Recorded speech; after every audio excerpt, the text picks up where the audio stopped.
We're smooth 98.1 FM. Good morning and welcome. It's time for Freshly Pressed. And you know what? If life serves you newspaper, well, take my advice. Just make Freshly Pressed out of it and move on. Don't pass it on to the man selling suya. Get all the information out of it before you can. Well, save it, folks. Just stack it up. Archives, anyway. Moving on, I'll say big good morning to the gentleman who joined me this morning to get a better perspective into the headlines this morning. Good morning, Sir Joe OBE. That's of the British. Yeah. Okay. Good morning. Good morning. That's a promotion. I hope I buried it. Good morning, gentlemen. Matt, good to see you again. Listeners, you're welcome to the show. Ebi, good to see you. Because it seemed like I was looking through the order of those who were picked up for the King's Order. I did. I need to go check. Probably it struck me like your name, but I'll go back once again to confirm that. But let's just move on to say good morning to AB Bozimo also. Good morning from one of the Talakawas who's not picked up, AB Bozimo. Great to see you, Joe. Great to see you. And welcome to all of the wonderful listeners. Omats, I love the sweater you're rocking this morning. Oh, thank you. Thank you so much. It's an old one anyway. What do we do? These days you have to You make it, recycle you anyway. make it all new. Yeah. Oh God. So to catch a glimpse of it anyway, and you agree with me that it's quite old, you can go over to youtube.com/smooth91FM Lagos, subscribe to our YouTube channel and see be part of the stream session for Freshly Pressed this morning. But most importantly, we like the other section of the analysts also, which would be you listening right now to send us your reaction concerning the headlines, and that will be on WhatsApp 4409 0809 0809 444 0981. So that said, waiting for the messages to come, let's dig into it. Money matters this morning. It's very important. Even though we're heading to the weekend, money would solve it. Let's pick up the pace here with the business day, where the headline reads, World Bank approves 2.25 billion US dollar loan to back President Tinubu's reforms. And walk us through the story, AB.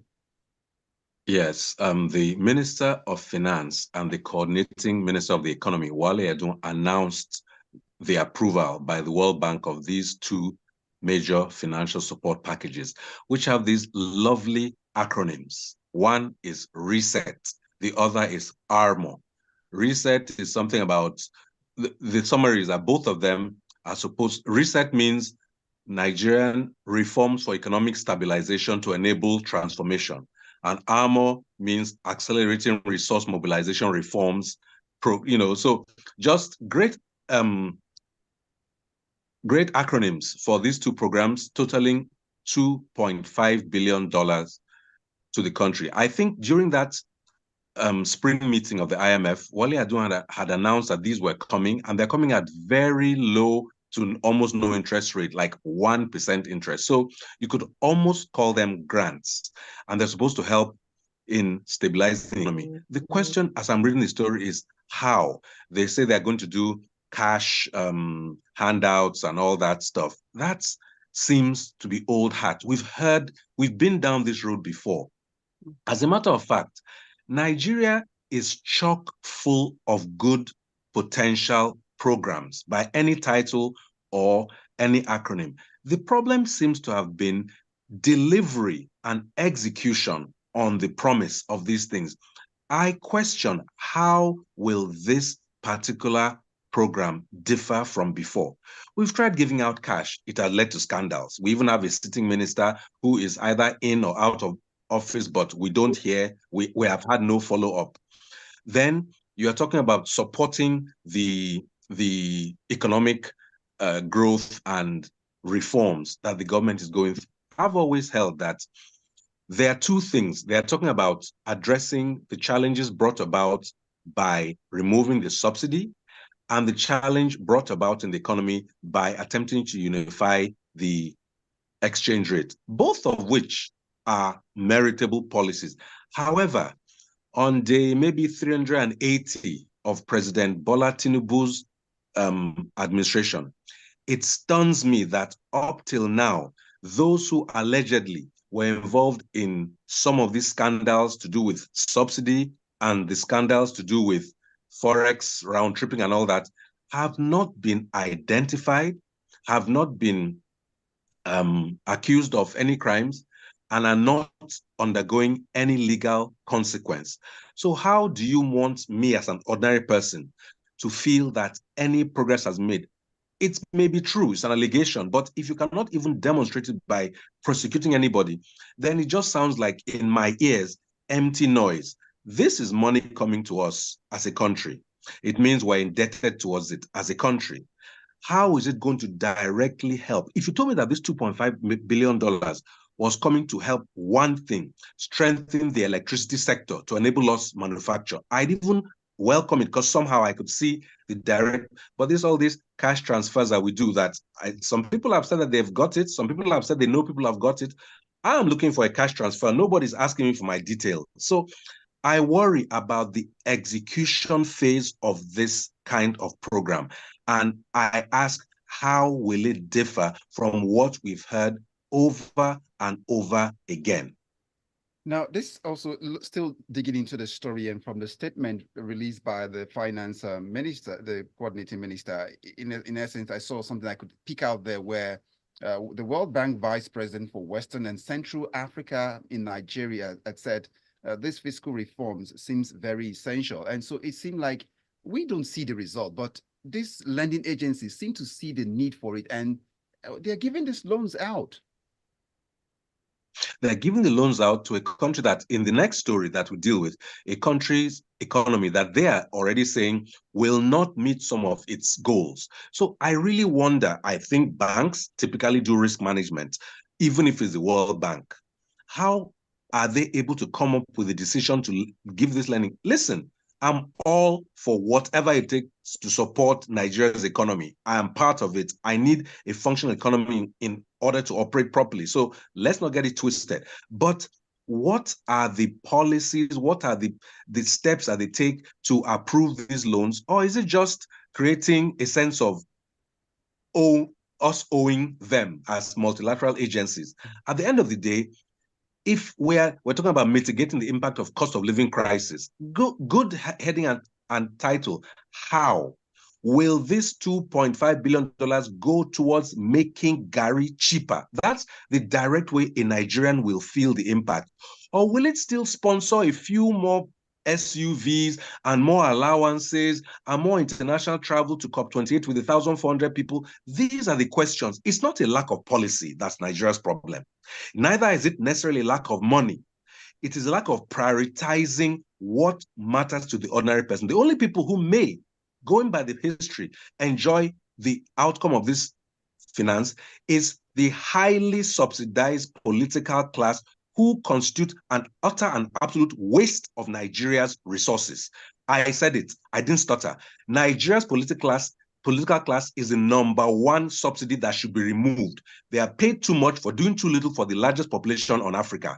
It's a waste, and it's a tragedy and a scandal. Now, Joe, we come to you to help us, since the foundation has been laid by AB already. So let's just connect this next story with the paper you have before you this morning. And that's the story also relating to the World Bank. One institution, well, double speak in the words of George Orwell, but let's look at it here. The headline says, look at it this way. The Central Bank of Nigeria tightening of monetary policy won't curb inflation. That's according to the World Bank. So please, where are we right now? Well, let me just pick up from where AB stopped and even refer us to the statement made by the Vice President of the World Bank, where he warned that it is essential to maintain the momentum these reforms and continue to provide support to the poor and vulnerable to mitigate the impact of the living crisis, which we pointed out. The challenge with these loans we have taken over the years, I mean, as it stands today, we have over 31 trillion debt, external debt, and that's at that last quarter of last year, and about 55 trillion domestic debt, local debt in the country, those who owe to contractors, local and so on, 55 trillion. If you add 31 trillion to 55 trillion, you have over 86 trillion naira in debt. So when a country is weighed down with this much debt and there is nothing to show for it, of course, a warning of the central bank, the World Bank, is being very, very, very frank, because it says, okay, if you do this, this is what your result will be. If you do this, this is what will be your result. Now, this report they are referring to was conducted globally. You know, they do these reviews all over. And it wasn't just as if they focused on Nigeria.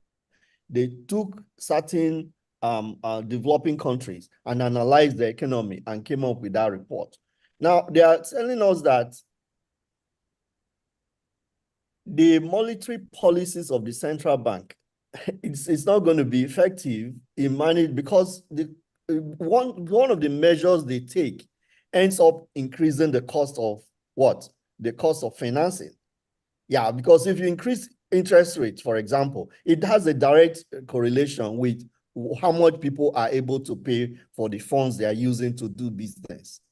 So it's a catch-22 situation where if you do this, it's not helping matter. If you do this one, it's not really helping matter. Now, they are at the same time, despite all this, are projecting that our GDP will grow by to 3.5% by 3% in 2025, right? That is if we do certain things. That's where the concern is. You know, as at December 2023, we had the 2.9%, right? So it's a projection that is a positive projection, but it is predicated on you doing the right things.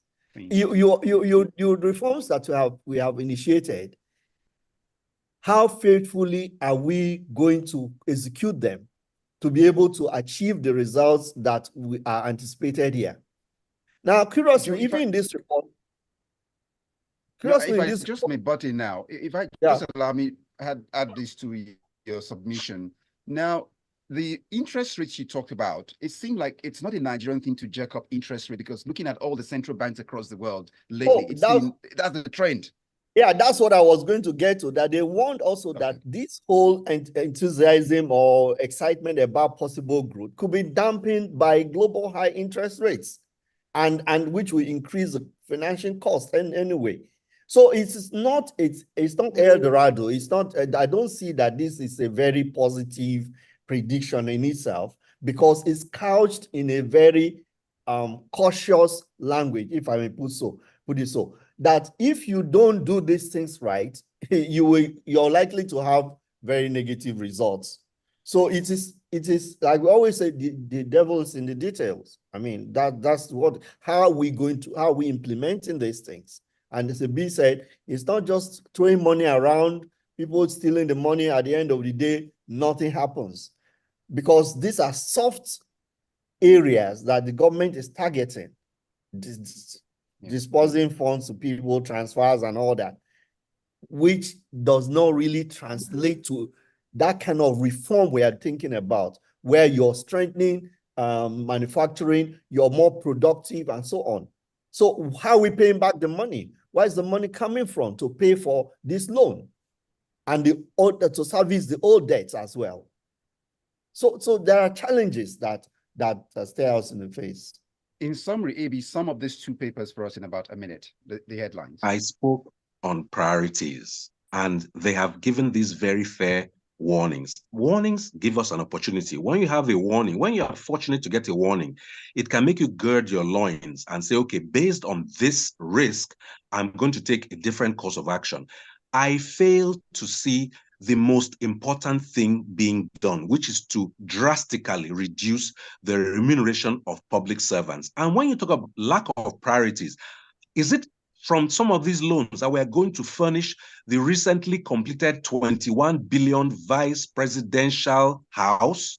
Was Osibanjo living under a bridge? It's a question. He was there for 8 years. Why do we need 21 billion naira to build a new house? It is that kind of thing that makes me wonder about places like the World Bank that read exactly the same newspapers that I read and still go ahead and give money with this kind of, it's like you are taking and giving with one hand and taking with the other hand, but you have now put me in further debt. As far as I'm concerned, sometimes I feel that they are not playing exactly fairly. And as an ordinary individual, I don't have a way to say no. The money that was used on that vice presidential lodge should have been used, spread to the people as cash transfers, not a brand new loan. Do you understand me? So I'm all for supporting the economy, but what are we doing? How are we executing? You tell me, or one of the listeners tell me how that lodge was a priority with Nigeria's current parlous financial situation. Then I'll learn better. Well, it looks like, well, just summing up now, in the essence, what Joe had just mentioned now, to get a warning is very important because it helps you to avoid a pitfall. But again, we've seen characters who, with warnings, were told, a man's fate is often a man's fear is often his fate. Leaping to avoid it, he meets it.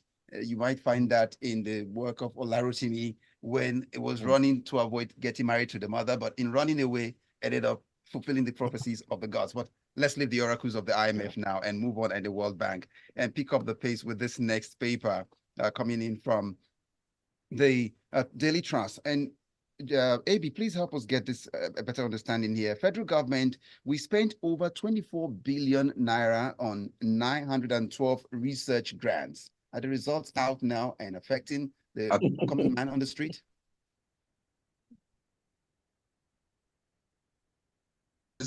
That 24 hello? billion, I'm here with you.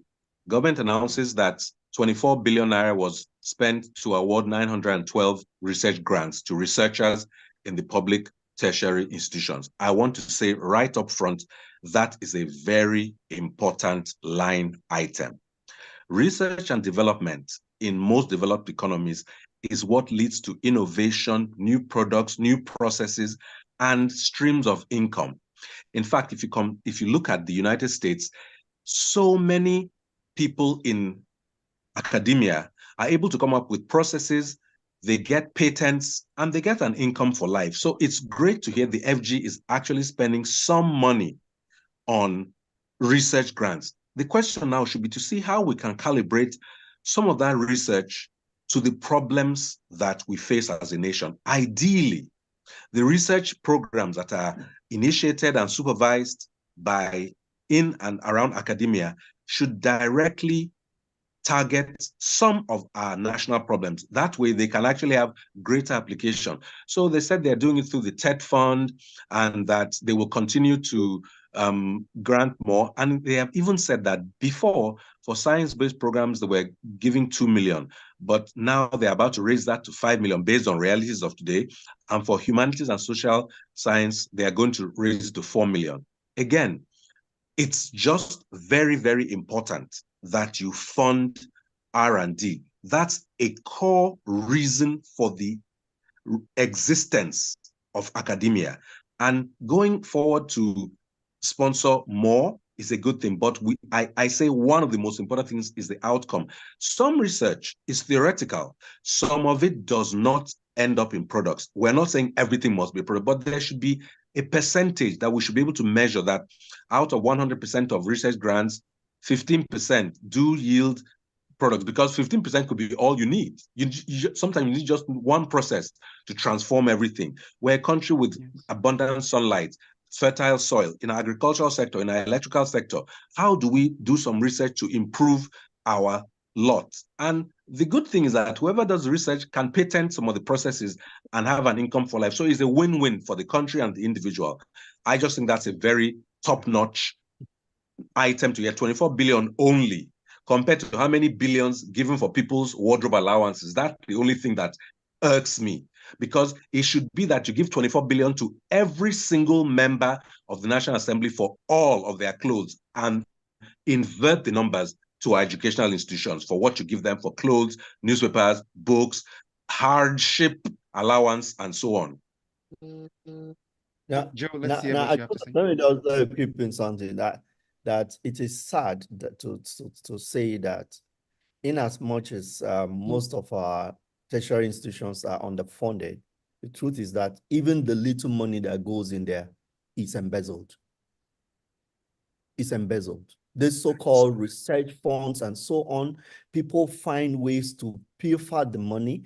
I have a friend who works in one of these very high government research institutes. What he tells me as a director, he is able to know what goes on.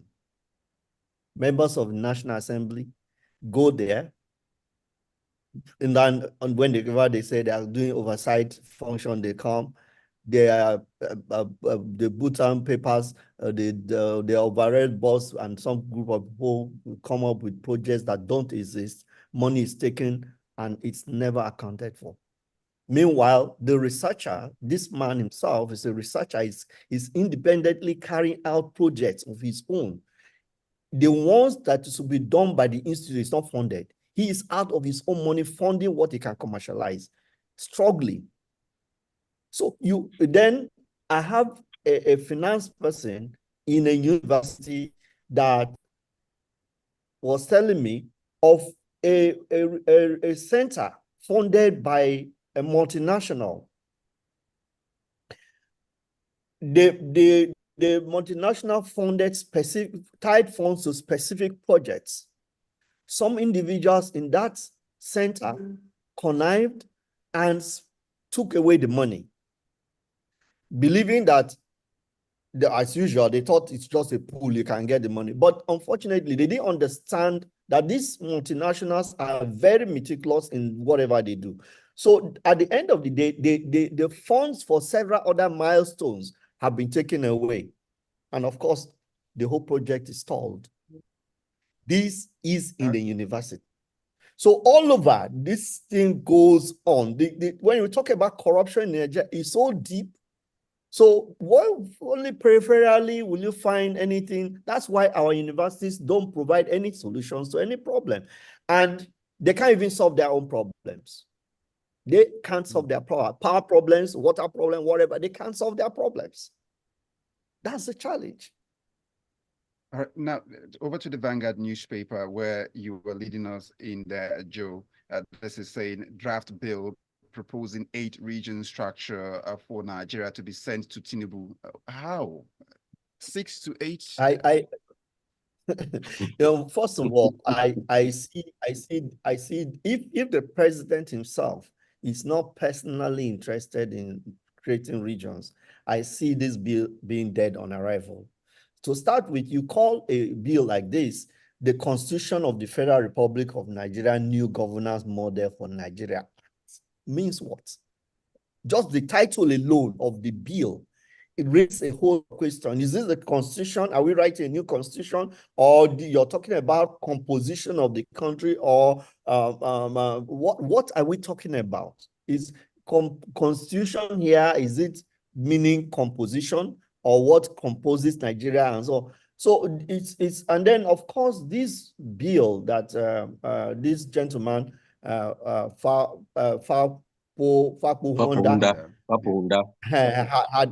is pushing for, even though we've all been clamoring for reforms, restructuring Nigeria, but did we anticipate it's going to come in this manner?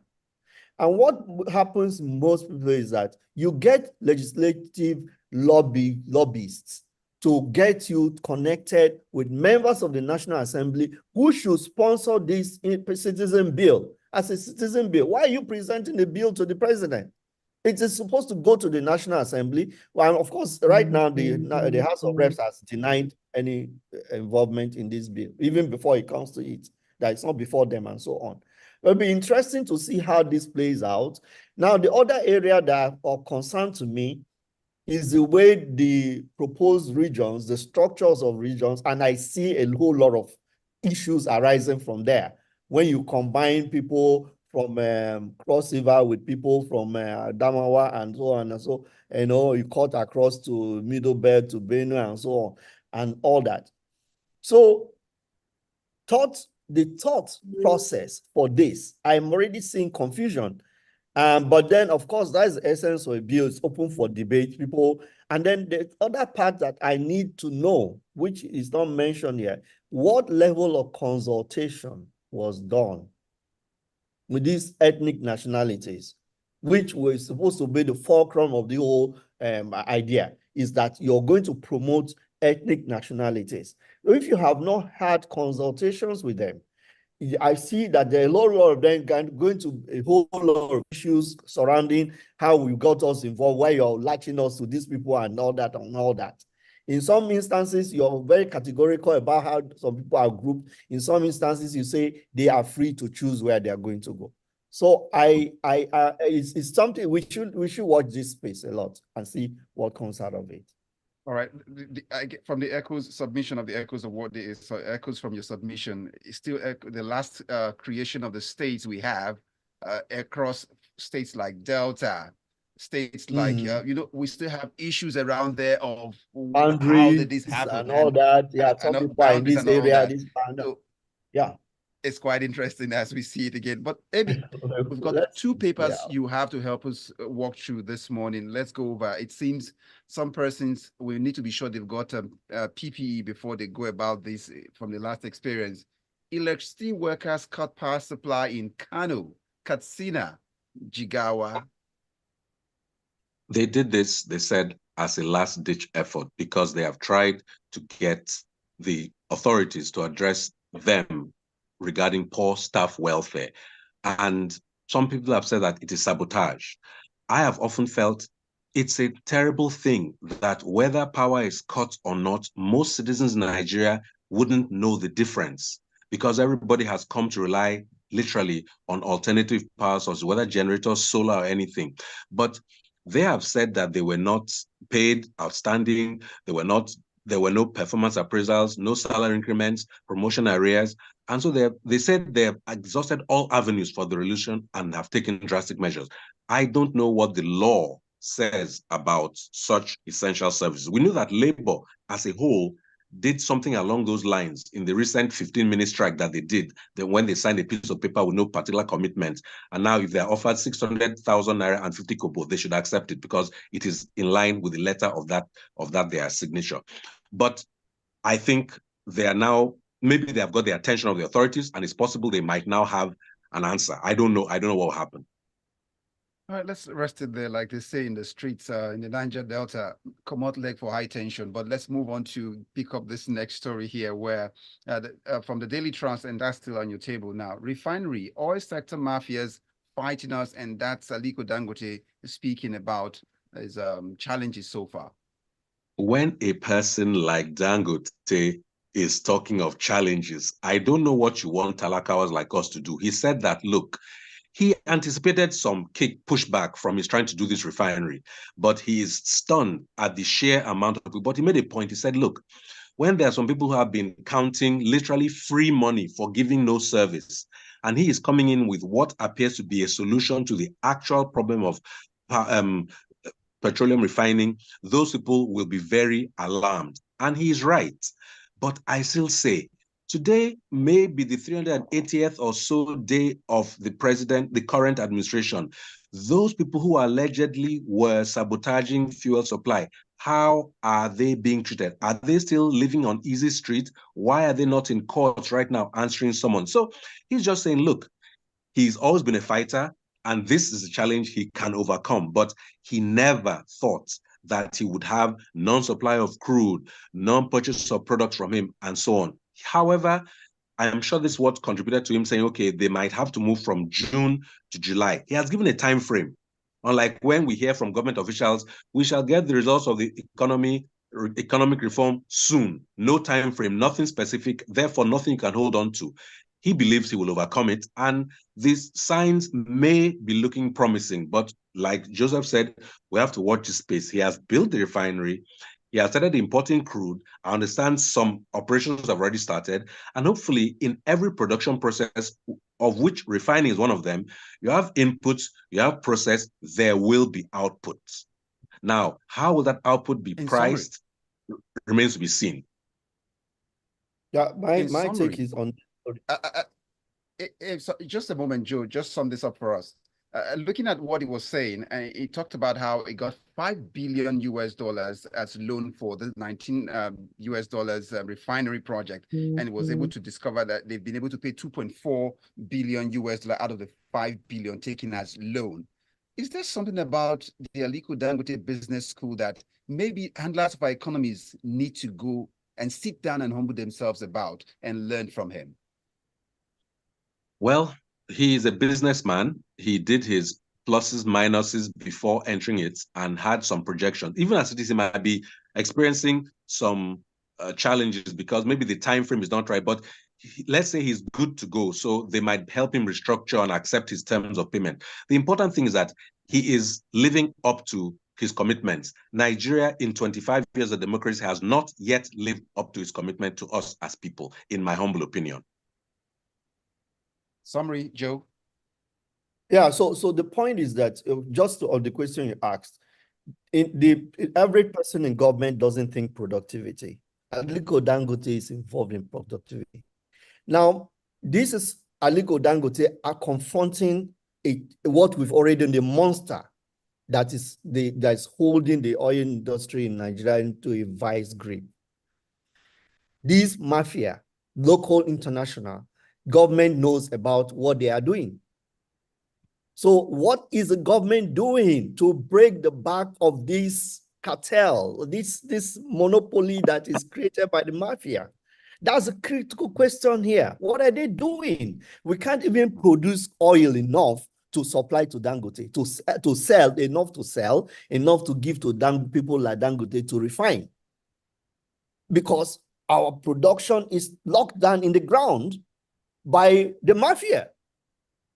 We are all there. The money, the little money that comes in, these guys just junket around the place, buy jeeps and all that, and live big and build mansions for themselves. What kind of country is that? Let's go over to messages. I see Ajayi Olonilua from GRA Magodo here saying, well, it's not our interest for government to continue in its borrowing spree. The World Bank and IMF policies are responsible for the situation the country is in now. So no developing country survives these policies onslaught. Ajayi Olonilua from Magodo. An individual can survive a mafia, and the government who's got all of the everything in its arsenal to go after mafias, still saying. Anyway, thank you, gentlemen. Joseph Obari, OBE. Thank you very much, Amat. Listeners, it's been fun being here. AB, thanks, son. Good to see you again. And AB Bozimo, well, contemplating maybe slipping it also in for YouTube. Maybe it will find it to list you there. But how do they get across to you? Disagree, agree? I can be hit up at AB Bozimo on all platforms. I may have it on my Twitter or X, but I have to recover it. I think it was compromised, but AB Bozimo on all other platforms. That's just fine. It'd be great to talk about some of these issues and more at any time. Great. Wonderful weekend, everybody. Happy